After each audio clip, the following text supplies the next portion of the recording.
सूर्योदय होने तक की ही समय अवधि है हनुमान के पास। ऋषि दुर्वासा और उनके शिष्यों के आने से पूर्व मुझे कल्पवृक्ष को ढूंढकर उसे यहाँ पर स्थापित करना होगा।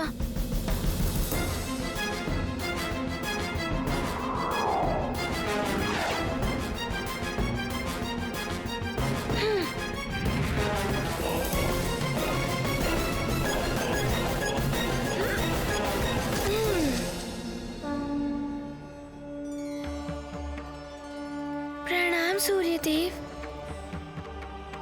कल्याण हो। गुरुदेव, आपका शिष्य हनुमान आपसे एक सहायता प्राप्त करने आया है। बोलो पुत्र।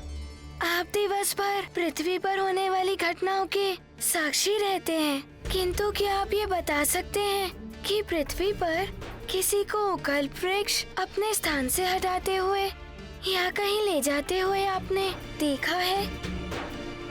नहीं पुत्र।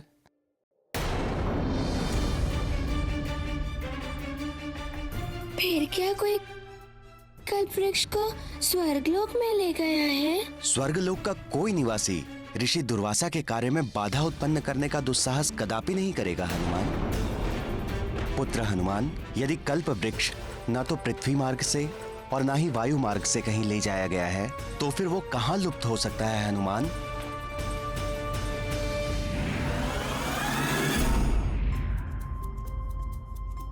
पाताल लोक। गुरुदेव, समझ गया। जिसने भी इस कल्प वृक्ष को अपने स्थान से हटाया है, वो उसे अवश्य पाताल लोक ही ले गया होगा। हनुमान अभी पाताल लोक जाकर उस दिव्य कल्प वृक्ष को ढूंढ कर ले आएगा। धन्यवाद गुरुदेव, प्रणाम। रुको पुत्र।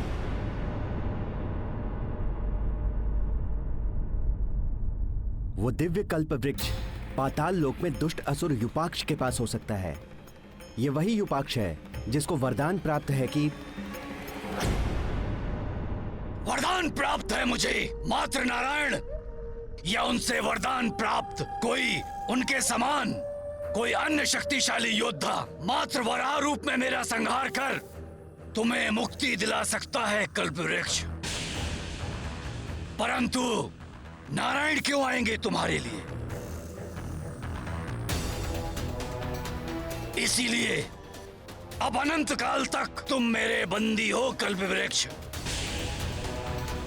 और तुम्हारी भलाई इसी में है कि तुम मेरी समस्त इच्छाओं की पूर्ति करो।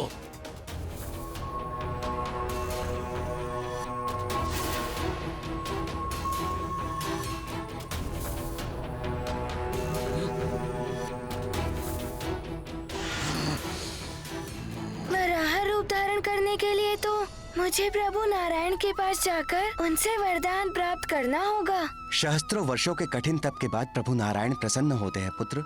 उनके दर्शन प्राप्त करना इतना सरल नहीं। किंतु हनुमान के पास तो बहुत अल्प समय है। मात्र ऋषिवर दुर्वासा के तप के आरंभ होने के मुहूर्त तक की ही समय अवधि है हनुमान के पास। ऐसी स्थिति में हनुमान क्या करे गुरुदेव?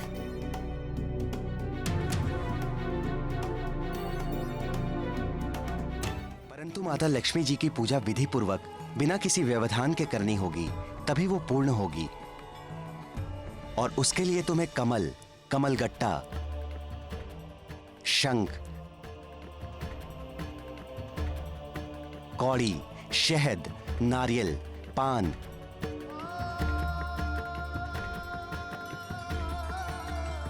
पुष्प और फल इत्यादि का प्रबंध करना होगा। सच्चे हृदय और शुद्ध भावना से उनकी पूजा कर यह सब देवी मां को समर्पित कर देना, तो वो अवश्य प्रसन्न होंगी।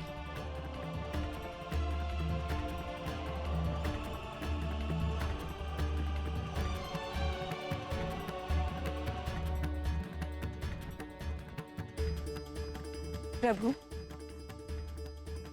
मुझे प्रसन्न करने के लिए हनुमान को एक परीक्षा देनी होगी। अब और परीक्षा मत लो युपाक्ष के संयम की।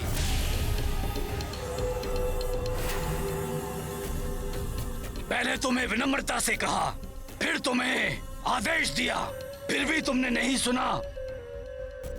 परंतु अब मैं तुम्हें चेतावनी दे रहा हूं,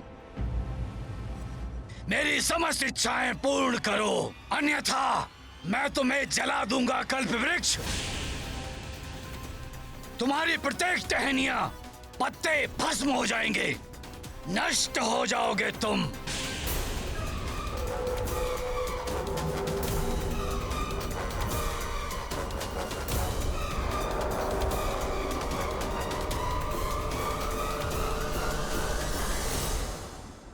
कल्प वृक्ष की रक्षा करने के लिए मुझे अति शीघ्र अपनी पूजा से माता लक्ष्मी जी को प्रसन्न करना होगा।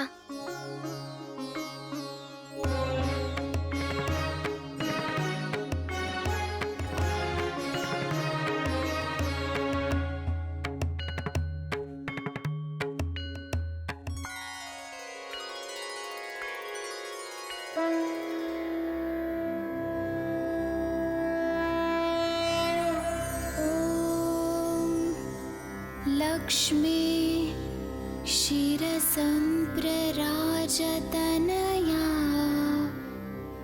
श्रीरंग धामेश्वरी दासीभूत समस्तदेव वनिता लोकैक दीपांकुरा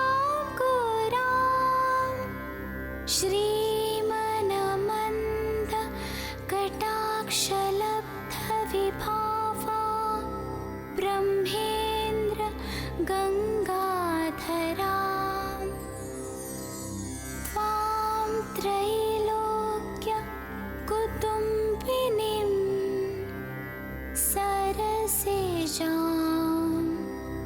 वन्दे मुकुन्द प्रियां वन्दे मुकुन्द प्रियां।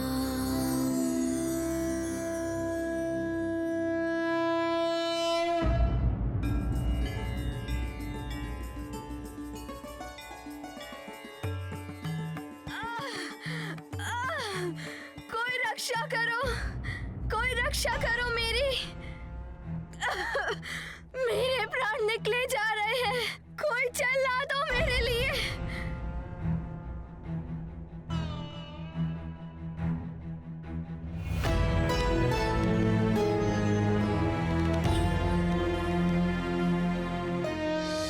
माता लक्ष्मी जी की पूजा विधि पूर्वक बिना किसी व्यवधान के करनी होगी, तभी वो पूर्ण होगी।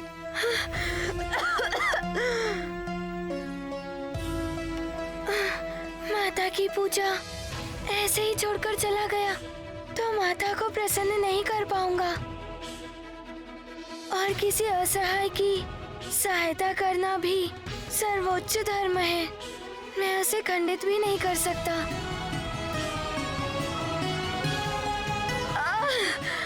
कोई जल दे दो मुझे।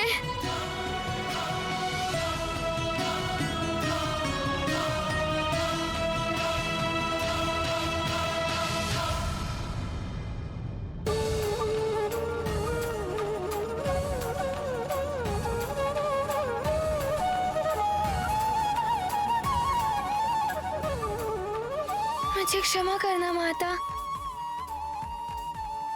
कोई जल दे दो मुझे, कोई जल दे दो। लीजिए माता, जल लीजिए, पीजिए।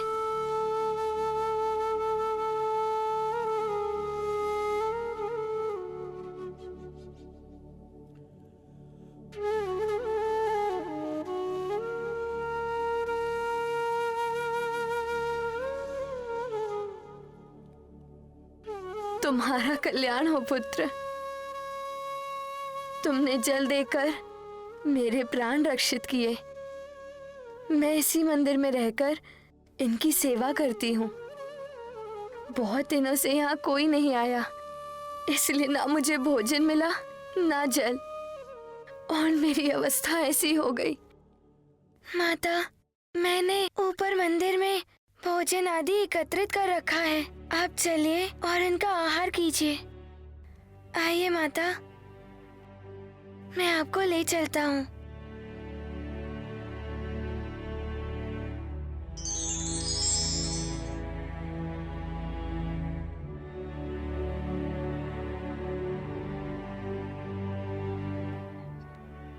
विराजिए माता।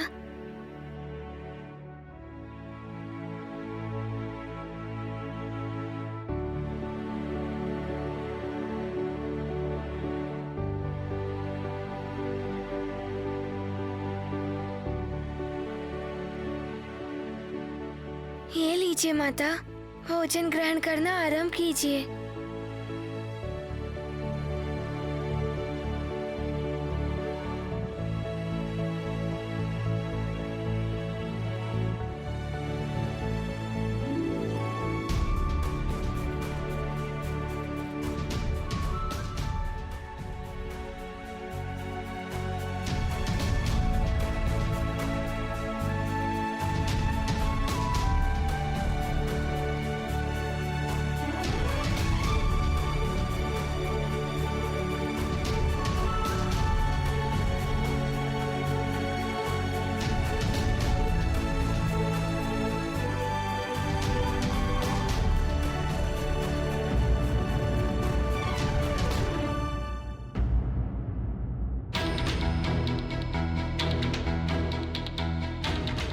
पुत्र, तुम यहाँ देवी माँ की पूजा कर रहे थे।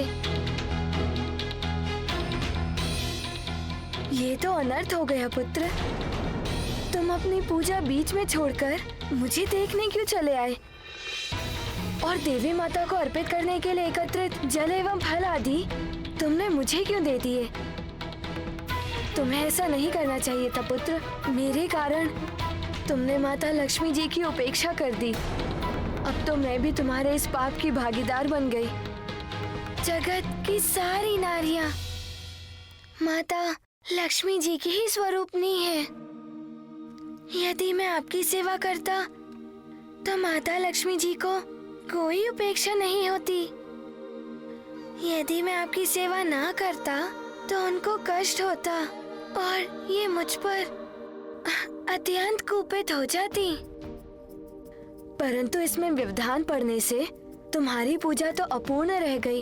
माता, मेरी माँ कहती हैं कि किसी निराश्रय और असहाय प्राणी की कोई सेवा करे उसे भी भगवान की ही आराधना ही कहते हैं।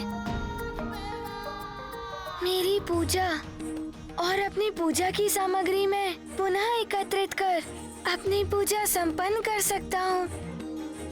माता, मुझे ज्ञात है मेरे पास बहुत अल्प समय है, परंतु समय पर आपकी सेवा करना भी आवश्यक था। यदि मैं आपकी सहायता न करता, मेरी पूजा पूर्ण होकर भी अपूर्ण रह जाती।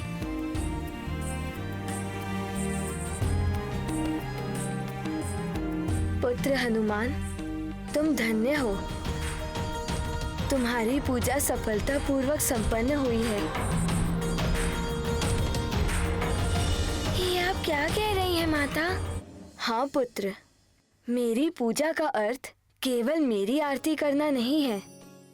उसका अर्थ है मेरे प्रत्येक रूप का सम्मान करना, सर्व जीवन की सेवा करना, सबके दुख हरने की चेष्टा करना। तुमने सही अर्थों में मेरी पूजा का मर्म समझकर मेरी अर्चना की है।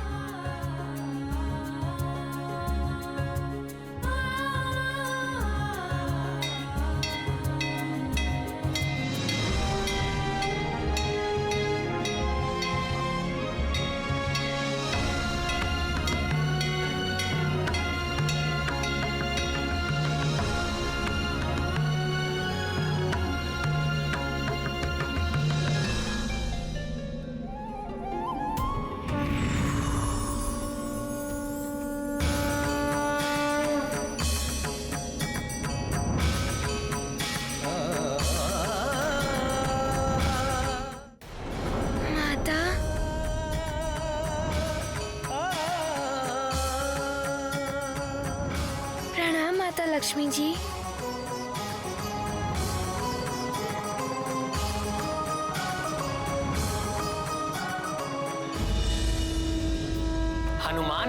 किया वो किसी भी मनुष्य द्वारा किया जाने वाला सर्वोत्तम कृत्य है।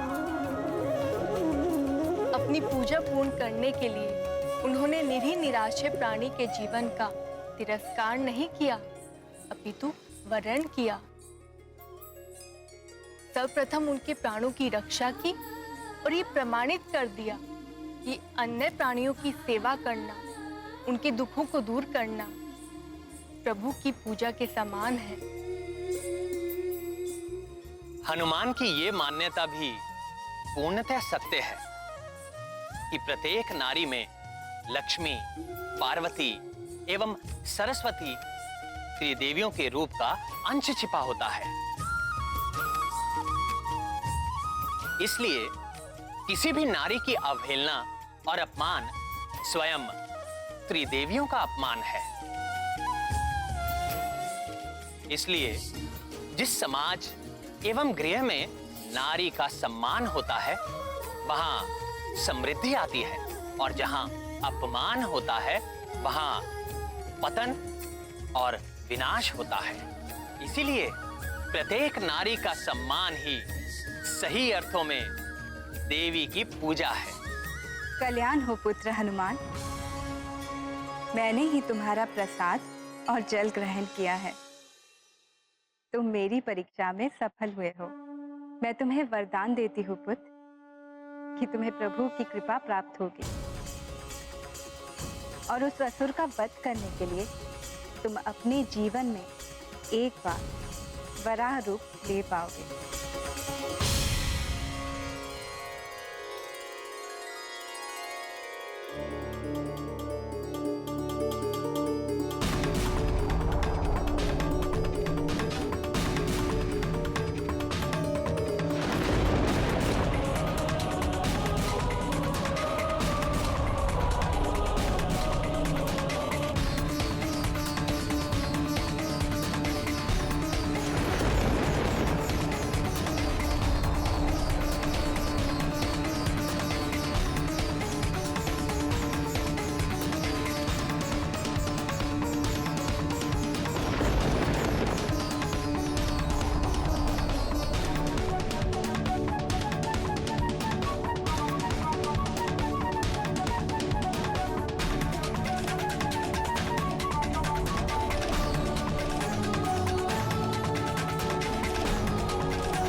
धन्यवाद माता, प्रणाम।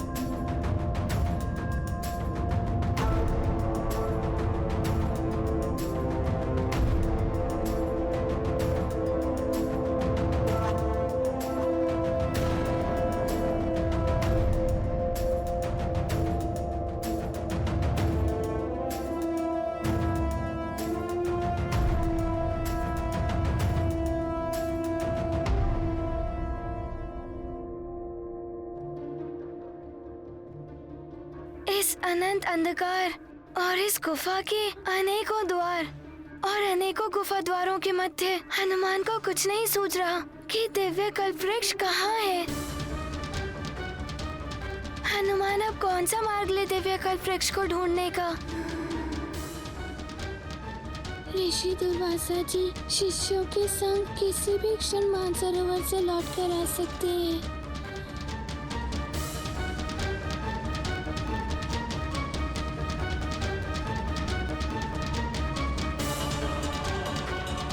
किंतु अभी तक कल्प वृक्ष मिला नहीं है। क्या करूं मैं? ये कल्प वृक्ष दिव्यता खो चुका है अपनी, सूख कर निर्जीव हो गया है ये। अब ये मेरे किसी लाभ का नहीं, किसी को कुछ नहीं दे सकता ये। तुम इसे शीघ्र ही जलाने की व्यवस्था करो।